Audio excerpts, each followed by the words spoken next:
नमस्कार दोस्तों, आज ये यहाँ से मैं थोड़ी दूरी पर एक गांव है ग्राम मारबोड़ी से कुछ ये किसान लोग आए हैं और ये बेहद ही गंभीर और बेहद ही सेंसिटिव मुद्दा लेकर के आज ये पुलिस अधीक्षक कार्यालय में ये लोग आए हैं। और इनका कहना ये बन रहा है कि वहाँ मारबोड़ी में के आसपास की जो भूमि है, शासकीय भूमि, जिसमें तमाम चारा मत की भूमि, शमशान मत भूमि, जंगल भूमि, सबकी मत भूमि पर और वहाँ के दबंगों के द्वारा उन भूमियों पर अवैध कब्जा करके और उस पर कृषि की जा रही है। और जब ये लोग इस बात को करने के लिए जाते हैं तो उसका सही जवाब और ना तो सचिव दे पाता, ना पटवारी दे पाता। मैं आपको सचेत करना चाहता हूँ, आपको सूचना देना चाहता हूँ कि ऐसी पूरे मध्य प्रदेश में हर गांव में और ऐसी हजारों और लाखों एकड़ भूमि लोगों के द्वारा, दबंगों के द्वारा कब्जा की गई है।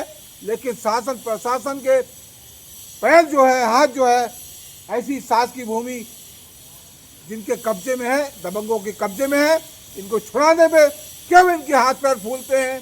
भारतीय जनता पार्टी की सरकार एक तरफ कहती है कि हम अपराधियों को बख्शेंगे नहीं, छोड़ेंगे नहीं, लेकिन वहीं दूसरी तरफ ऐसे अपराधी, ऐसे अतिक्रमणकारी और बेधड़क और शासकीय भूमि पर कब्जा किए बैठे हैं। मैं प्रदेश के मुखिया मोहन यादव जी से, जो बड़े मंच से लंबे भाषण देते हुए ये कहते हैं कि मैं गाय का रक्षक हूं, गाय का पालक हूं, तो आपको ये सूचना दे दूं मैं कि ऐसी हजारों गायें और रोज भूख और प्यास से तड़प कर मर रही हैं।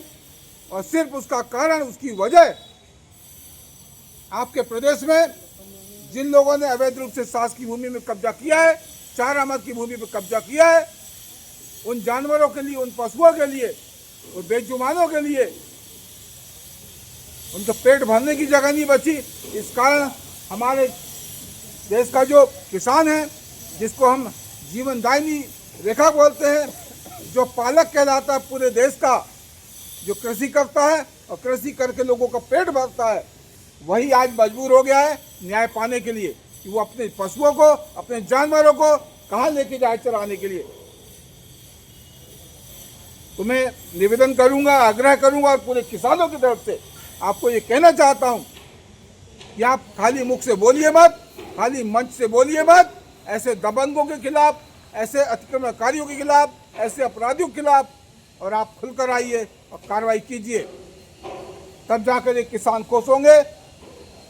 ये अन्नदाता है और हम इनका एक इतिहास रहा है इन अन्नदाताओं का पूर्व काल से कि ये अन्नदाता हमेशा सर्दी, गर्मी, ठंड, सब में ठंड को ठंड नहीं समझते, गर्मी को गर्मी नहीं समझते, बारिश को बारिश नहीं समझते, सब कुछ को अपने ऊपर झेल करके और लोगों का पालन पोषण करते हैं, पेट पालते हैं।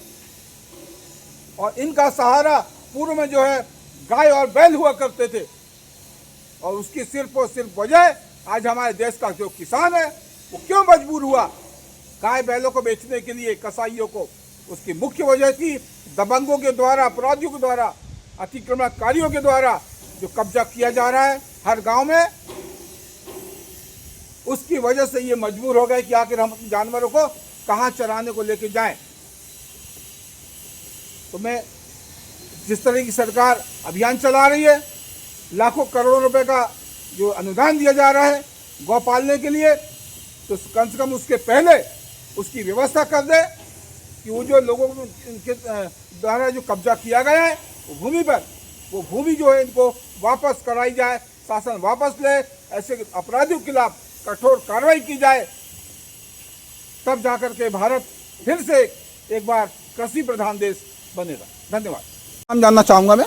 मेरा नाम मदन सिंह ठाकुर है। मदन सिंह ठाकुर जी, आप ये बताइए कि पूरे देश में जो है, मैं एक गांव की नहीं पूरे गांव की बात करता हूं, हर गांव में और अतिक्रमणकारियों के द्वारा, दबंगों के द्वारा और शासकीय भूमि में कब्जा किया गया है, जिसकी मूल वजह से और गांव के जो किसान हैं, हमारा देश का जो जीवनदायिनी जो कहलाता है रेखा मुख्य, वो किसान जो है मजबूर हो गया कसाईयों को गाय बेचने के लिए। तो ऐसे जो लोग हैं उनके बारे में क्या कहेंगे आप? हमारा जो ग्राम मारबोड़ी से प्रतिनिधिमंडल आया हुआ है जी का, जी इसी विषय को लेके आया था। आपके सामने विस्तार से उन्होंने भी बात रखी है। ये आज का विषय नहीं है जी। लगातार 2-3 वर्षों से जो आवश्यक प्लेटफार्म है, तहसीलदार, कलेक्टर, पटवारी, इन महोदय के सामने ये आवेदन लिखित में मौखिक अनेकों बार दिया जा चुका है। अब पता नहीं क्या मजबूरी है प्रशासन की, किसका दबाव है। और एक मारबोड़ी की बात नहीं, हम राजनीतिक क्षेत्र में भी काम करते हैं, नगर जिले में घूमते हैं, अनेकों ग्रामों में ऐसी शिकायतें आती हैं जिनमें एक व्यक्ति जो है पूरे गांव का हित करता है अपने स्वार्थ के लिए, व्यक्तिगत स्वार्थ के लिए। वो इतना सक्षम है कि अपना पेट अन्य माध्यमों से पाल सकता है, उसके पास पर्याप्त व्यवस्था है, उससे नहीं। उसके बाद भी लोभवश प्रलोभन में या जो भी समझिए आप, और उनको प्रशासन का संरक्षण भी मिलता है। उसमें पटवारी, ग्राम पंचायत के सचिव, जो ग्रामीण स्तर पर काम करने वाले कर्मचारी हैं, उन पे मानसिक दबाव बना रहता है। अब किन माध्यम से बनता है ये शासन प्रशासन जब में। अभी बीच में एक मुद्दा आया था आपके ब्रिजेश राजपूत का, उसमें उसके द्वारा जो है एक कहा गया था कि मेरे द्वारा अवैध शराब जो गांव में सप्लाई हो रही है उसको मैंने पकड़ा है। हालांकि इसका जो लाइसेंस है सरकार देती है, और यदि कुछ अवैध रूप से गलत यदि होता है तो यहाँ की एक व्यवस्था है हमारे देश की कि प्रशासन अपने हिसाब से कानूनी कार्रवाई करता है दोषियों के खिलाफ। लेकिन उसके द्वारा एक शब्द ये कहा गया था, वीडियो वायरल किया गया था कि हम जो है दुकान में तोड़फोड़ करेंगे और आगजनी करेंगे। आखिर इसके पीछे इनकी मंशा क्या होती है? अब कहीं ना कहीं किसी का बरसदस्त होगा, इतनी ऊंची आवाज़ में आम आदमी बात नहीं कर सकता। मैं उनकी व्यक्तिगत भी बात नहीं कर रहा हूँ, ऐसे अनेक लोग हैं। हर दूसरे तीसरे ग्राम में आपको इस तरह की बात करने वाले लोग मिलेंगे जिन पर किसी का बरदस्त होता है, और वो मात्र अपने व्यक्तिगत स्वार्थ के लिए पूरे समाज का, पूरे ग्रामों का हित करते हैं। उनको इस बात पे गंभीर चिंतन करना चाहिए। वो भी परिवार वाले हैं, संतान वाले हैं। ऐसे समय पे प्रशासन को किस तरह कदम उठाना चाहिए? प्रशासन के पास तो सारे शक्तियां हैं, कानून बनाए हुए हैं। जिन अपराधों के लिए जो सजाएं हैं वो पर्याप्त उनको देना चाहिए। अब इसमें इन सब के लिए जनप्रतिनिधि पूरे तरीके से जिम्मेदार है। जनप्रतिनिधियों की उदासीनता ही इसका कारण है। जानबूझ के अनदेखा कर देना, ऐसा नहीं है कि उनके संज्ञान में नहीं हो। हमारे माननीय विधायक, सांसद हो सकते हैं और जनप्रतिनिधि, चाहे जिला पंचायत के हों, जनपद पंचायत के हों, सभी के सामने ये घटनाएं, एक ग्राम को नहीं, मैं आम सभी जिले, अपने जिले की बात करूंगा तो अधिकांश ग्रामों में इन्हीं शिकायतों को लेकर लोग आते हैं और उनमें आपस में मतभेद होते हैं। आखिर जनप्रतिनिधि होते किस लिए? अब उनका दायित्व उनको समझाया गया होगा, उनके दायरे से बाहर होगा, ऐसा मान के चलते हम, या वो भी उसी में लिप्त होना चाहते हैं, उनका भी इसी व्यवसाय से लेना देना होगा। क्या है, उंगली एक उठाएंगे तो 4 आपके तरफ मुड़ेंगी, यही बात सामने आती है। अब प्रशासन के पास तो सारी शक्तियां हैं, कानूनी रूप से उसको पास में पर्याप्त एजेंसी हैं, उनसे सर्वे कराएं, लेकिन ये विषय को लेकर तत्काल इसका निराकरण करें। आगे और क्या कहना चाहेंगे आप? बस यही है कि अब जिस विषय को लेके हम गौशाला के गंभीर मुद्दे को लेके आए हैं, बहुत संवेदनशील मुद्दा है, जिसने हमें आहत किया, हमारे साथ में पूरे समाज को आहत किया। वो पीड़ा व्यक्त नहीं कर सकते हम, है ना। अब उसमें हमारे बुजुर्ग, बच्चे सब साथ में हैं, सबको दुख है इस बात का।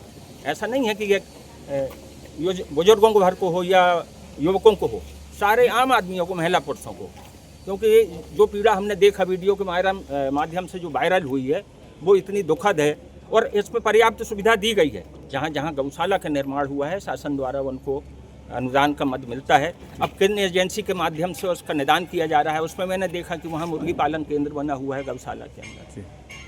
तो जिस मद में, जिस व्यवस्था के लिए, गौशाला के लिए वो ज़मीन दी गई है, उसके साथ चरोखर है, उसको मुक्त कराया जाए और ये सारी कमियों को दूर कर दें, तो जिसमें आम जन में मैत्री, प्रेम व्यवहार बना रहे, आपस में कटुता ना हो।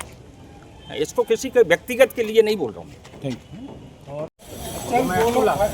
हाँ बाबा, आप पहुँचो मारे, आओ पास में जाओ, आ गया ना, आओ ना, आओ ना, यहाँ आओ ना, कैसे आओ, सब आगे आओ, आइए, आप आगे आइए, बोलने वाले।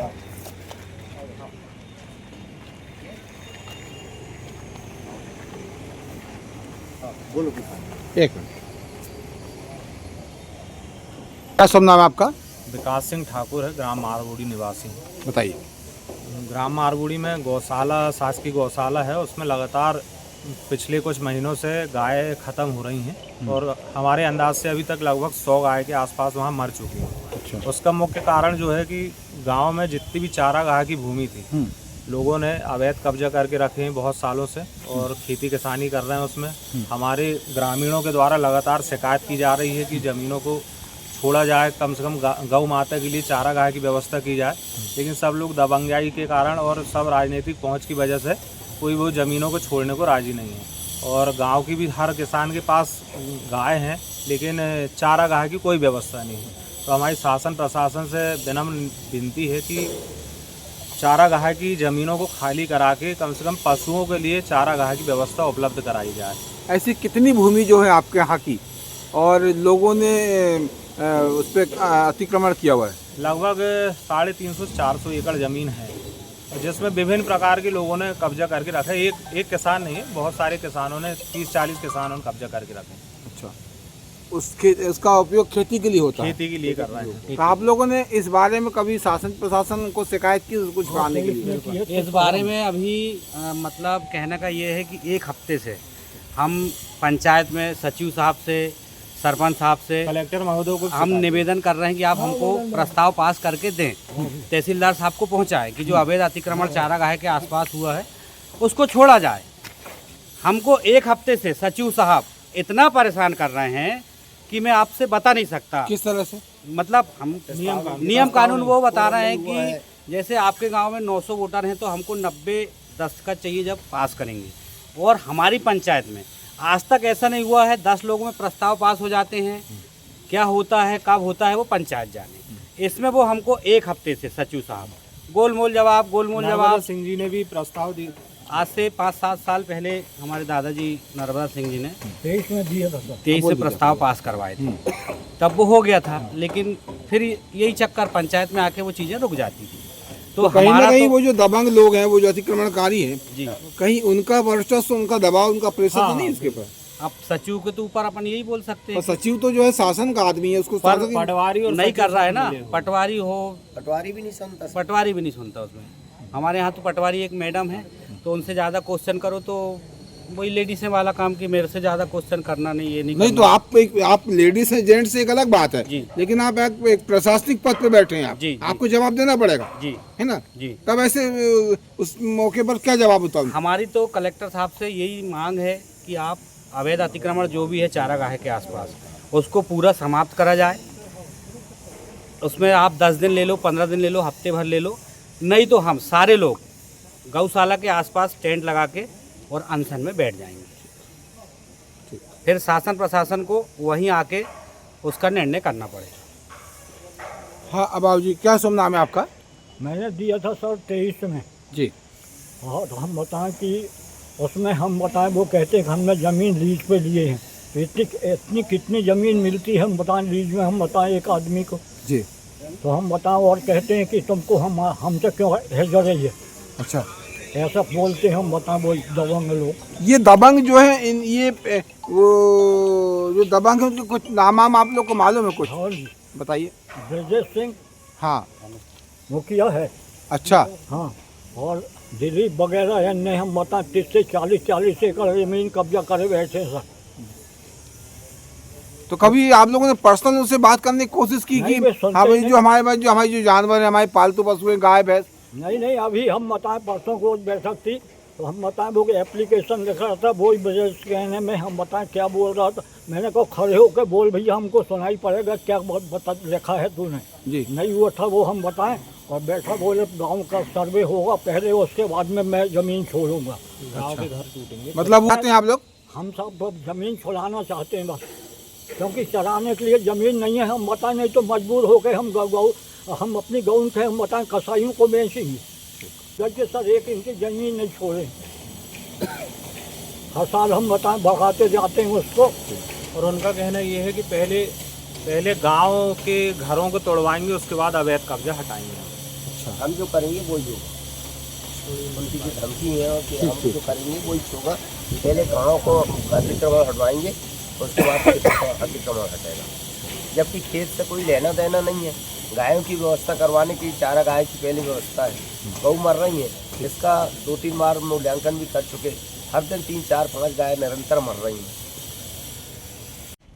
जनहित या गांव के हित के मुद्दे पे यदि कोई लोग खुल के आते हैं तो ये जो कब्जाधारी हैं या जो राजनीतिक पहुंच वाले व्यक्ति हैं वो धमकाने चमकाने का प्रयत्न करते हैं कि हम तुमको झूठे केस में फंसा देंगे, ST SC केस लगवा देंगे। अच्छा। जिससे गांव के जो लोग हैं भयभीत हो जाते हैं और विरोध नहीं कर पाते। ये मुख्य वजह है।